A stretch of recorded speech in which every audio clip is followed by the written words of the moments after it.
જય હિન્દ, જય ભારત, જય મામેલડી. મિત્રો, વિડીયોના માધ્યમથી એક વાત રજૂ કરવા જઈ રહ્યો છું કે ગેનીબેન ઠાકોરે જે વચ્ચે આપણે વિડીયોમાં લાઈવમાં અથવા જે કંઈ જે મિટિંગ હતી એ દરમિયાન એવું બોલ્યા હતા કે અમુક અંધશ્રદ્ધામાંથી થોડુંક બહાર નીકળવું જોઈએ. તો જે કંઈ બોલ્યા છે તો સત્ય છે, કારણ કે અમુક અંધશ્રદ્ધામાંથી આપણે નીકળવું જરૂરી છે.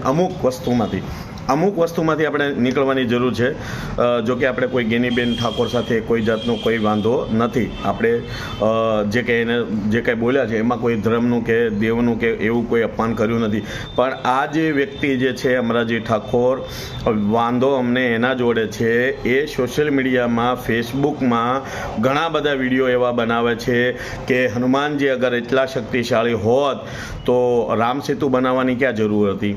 તો આવા બધા મુદ્દાઓ લઈ અને એ તો કાયદેસર એવું કહે છે કે ભગવાન જેવી વસ્તુ છે જ નહીં. તો વિરોધ અમારે આ વ્યક્તિ સાથે જે છે અમરાજી ઠાકોર સાથે, કારણ કે એ નાસ્તિક છે. કદાચને એ ભગવાનને નથી માનતા તો એને ન માનવું જોઈએ, પણ સોશિયલ મીડિયામાં જે હિન્દુ દેવી દેવતાનું અપમાન કરવું એ યોગ્ય નથી.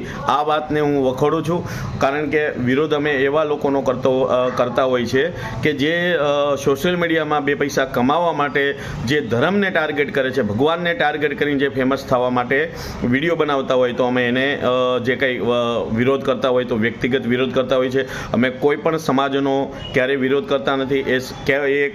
એ ભાઈ કોઈ પણ સમાજથી હોય તો સમાજનો કોઈ વિરોધ કરવાનો આવતો નથી, કારણ કે વ્યક્તિગત બોલ્યા છે તો સમાજ આમાં વચ્ચે ન આવે. એટલે અમે સમાજનો કોઈ વિરોધ કરતા નથી. પણ આ જ અમરાજી ઠાકોર વચ્ચે મેં ફોન કર્યો હતો, એટલે મેં કીધું કે ભાઈ તમે હિન્દુ દેવી દેવતાનું અપમાન શું લેવા કરો છો? તમને એની પાછળ શું ફાયદો છે કે મારા વિડીયો ચાલે છે, મને 2 પૈસા મળે છે, બરાબર, એ ફેસબુકમાંથી, એટલે હું કરું છું, હું નાસ્તિક છું, તો ઘણું વગેરે વગેરે ઘણી બધું કીધું. પછી અમે ફોન કર્યો, અમે એને મળવા માટે એના ગામ ગયા જે બરાબર, પણ એમને ફોન બંધ કરી દીધો. અત્યારે હાલ એ અમારો ફોન એ બ્લોક લિસ્ટમાં નાખી દીધો છે, બરાબર.